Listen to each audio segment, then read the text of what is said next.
Hey everybody, it's Jeff Antoniuk here. Welcome to JandJonJazz. Welcome to the guided listening. So last week I did a guided listening on Michael Brecker playing on this like really bubblegum pop Diana Ross tune. And the video got a lot of traction. And I don't actually care about traction.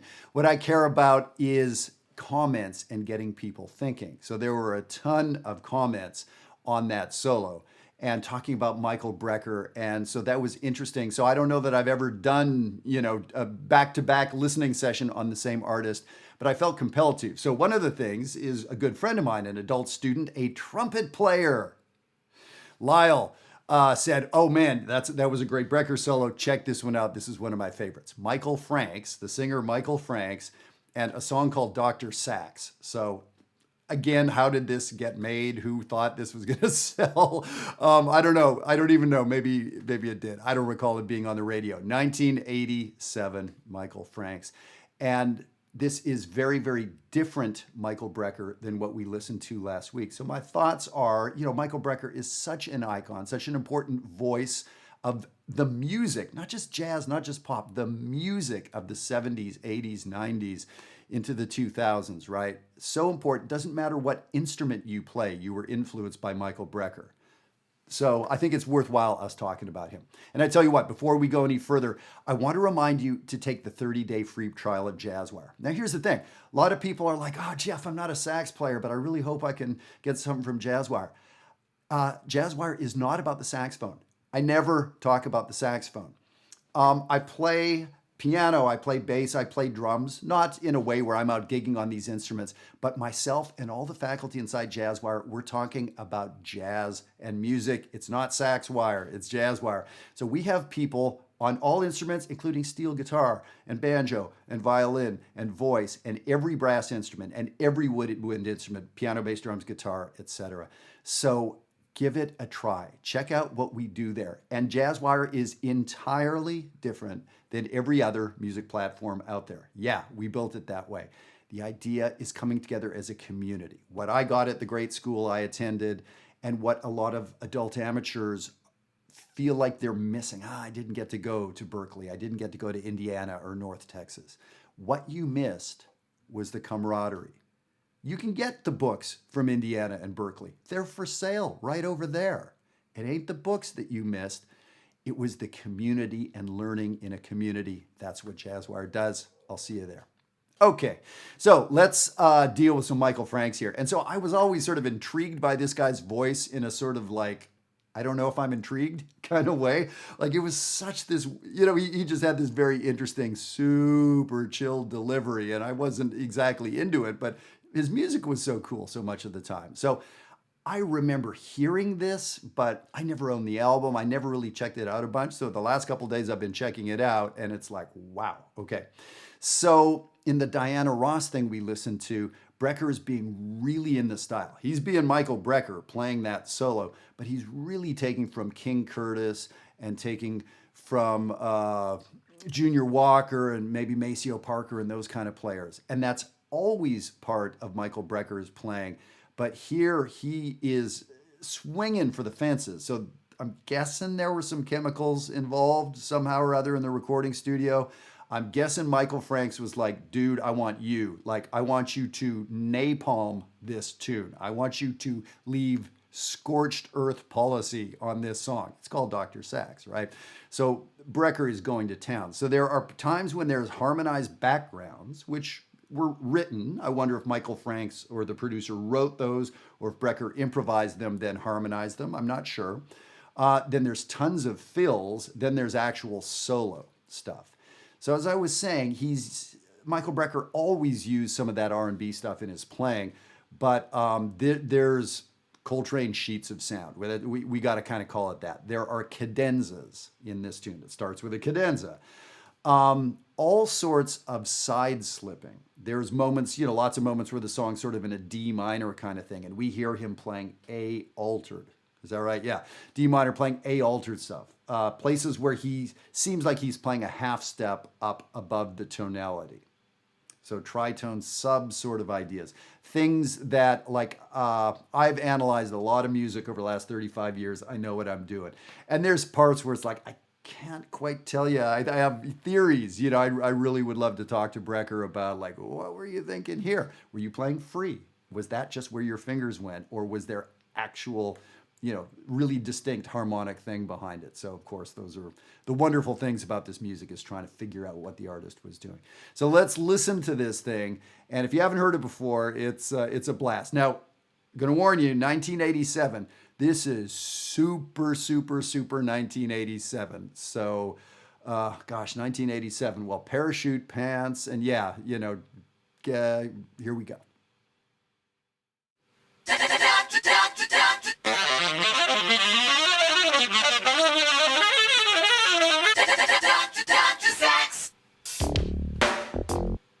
Let's stop right there. Oh my God, right? So just that blazing, blistering, cadenza thing, and we've heard Brecker do that sort of thing, and wish I could codify it in a couple sentences. I cannot. What I do want to have you listen back to is the processing. I'm hearing, I want to say, a quick slapback echo, and so it's this super ramped up in your face sound. And so during that era, and plenty after, with vocals and especially with horns, they do a quick slap back. So when he would play dot, there wasn't sort of a nice round reverb on it. It was dot dot. So a slap back, dot dot. And that was all electronic. It's nothing he's doing on the horn. You set your digital delay to very short one repeat, dot dot. Sometimes it might be two, dot dot. And that gave a really kind of ramped up sound. And I'm hearing him going, I want to say, through a flanger or a phase shifter. So there's this kind of swirliness to his sound. Again, that's not Brecker's acoustic sound. That's some processing. And 1987 was all about processing. Let's start this thing again.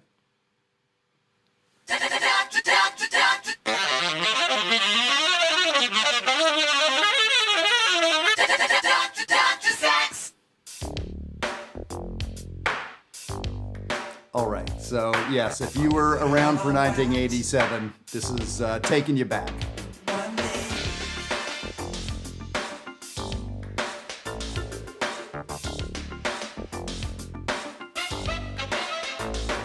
So, horn parts, cool. He's a grease monkey, it's true. And Michael Franks, it's like Chet Baker is singing over this track, right? So his voice was always so incongruous to me with some of the musical settings, but cool. So we're hearing synth bass, keyboard bass, probably almost certainly it's drum machine, although I'm not expert at all this studio stuff, but if not, they've made the acoustic drums sound like a drum machine, for sure. We can hear a new effect of his voice being doubled an octave or two lower. All these studio tricks, which were so big at the time. So So that's composed stuff because we're hearing it repeat. Right? So horn stuff that was written. And I'm only hearing saxophone. Fills.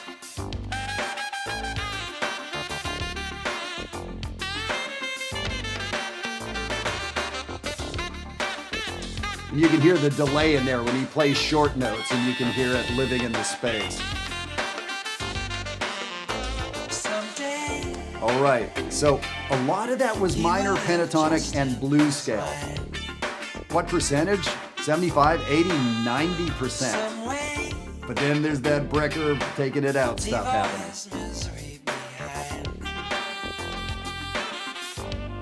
So there's spaces in the melody. He's filling. Right? But in the first verse, did he do that? No. So that was a production decision. We're going to build. Don't fill the first time, fill the second time. We can imagine a fill here.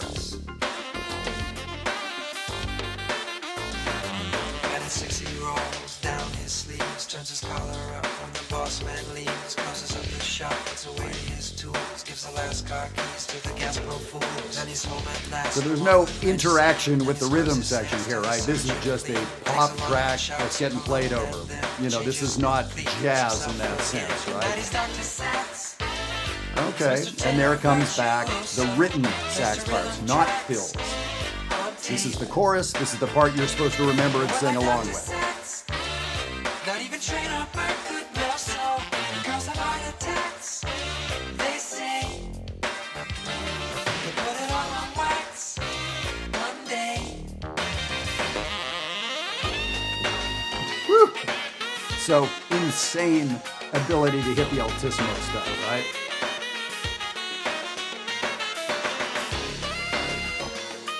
So some cool chord changes in here.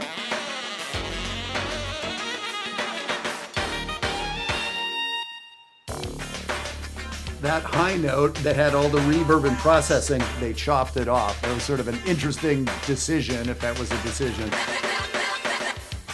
So samplers were brand freaking new at this time, so that sound of the sampler is kind of fun to hear. That's a sampler. So there's more coming.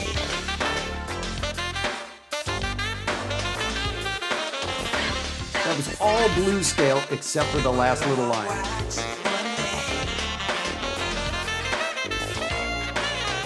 With some cool alternate changes. Dun, dun, dun, dun, dun, dun. So he had all this ability to play repeated notes in varieties of ways, changing the timbre. We hear a lot of that. Woo.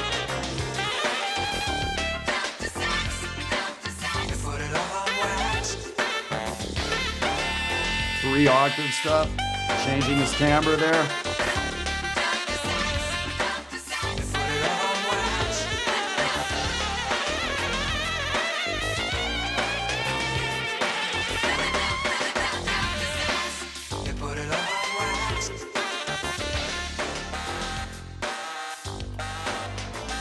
Harmonics, multiphonics, and all this stuff going out.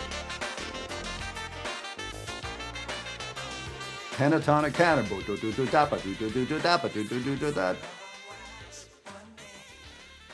This.